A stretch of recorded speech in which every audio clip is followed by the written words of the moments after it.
नेपाल भाषा सेके नेपाल भाषा सिकौं। गुनु 9औं दिन। जोजलपा यहाँसम्म आइपुग्दा हामीले नेपाल भाषाका धेरै शब्दहरू सिकिसकेका छौँ। आशा छ यहाँहरूले पनि हामी सँगसँगै अभ्यास गरिरहनु भएको छ। आज हामी पूर्वसर्ग अर्थात् प्रिपोजिसन्स बारे सिक्छौँ। सबभन्दा पहिला हामी न्याउने अगाडि, ल्याउने पछाडि, दथुई बिचमा, जौवे दायाँतिर र खवे बायाँतिर यो शब्दहरू सिक्छौँ। निभाया न्याउने अझ दु, निभाको अगाडि अझ छ। निभाया ल्याउने यचु दु, निभाको पछाडि यचु छ। यचुया न्याउने निभा दु, यचुको अगाडि निभा छ।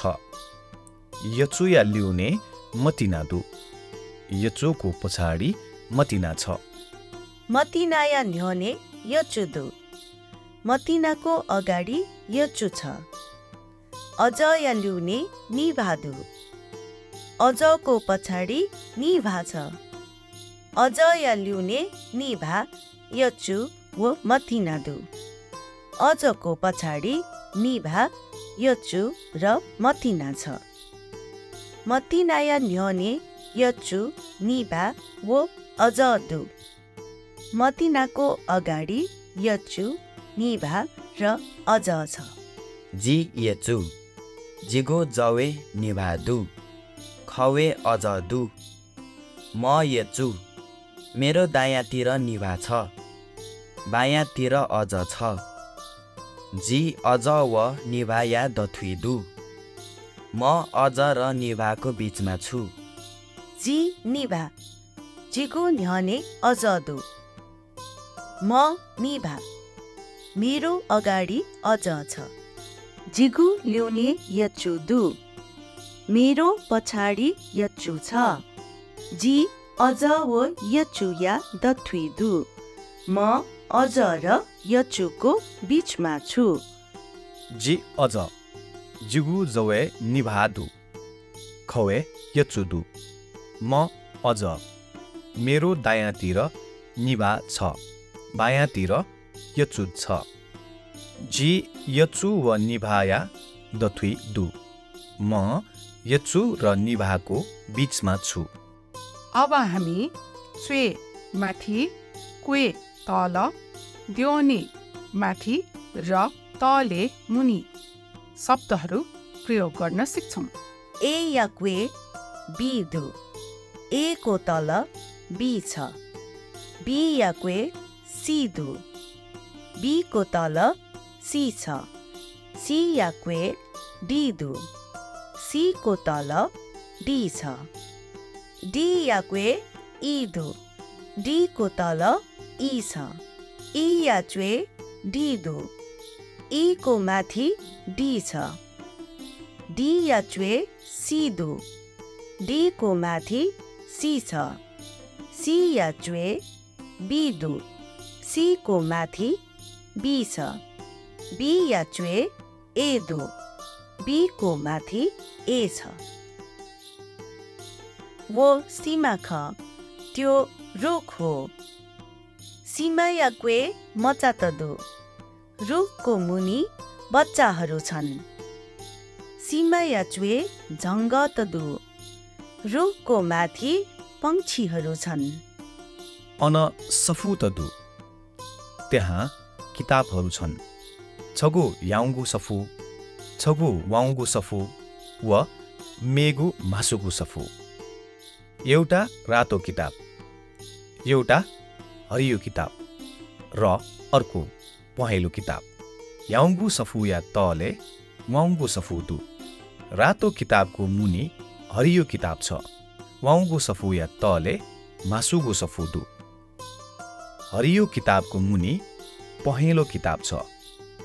मासुगु सफु या द्योने वाउँगु सफु दु, पहेँलो किताबको माथि हरियो किताब छ। वाउँगु सफु या द्योने याउँगु सफु दु, हरियो किताबको माथि रातो किताब छ। यसै गरी द्योनी र तलको ठाउँमा हामी च्वे र क्वे पनि प्रयोग गर्न सक्छौँ। याउँगु सफु या क्वे वाउँगु सफु दु। रातो किताबको मुनि हरियो किताब छ। वाउँगु सफु या क्वे मासुगु सफु दु। हरियो किताबको मुनि पहेँलो किताब छ।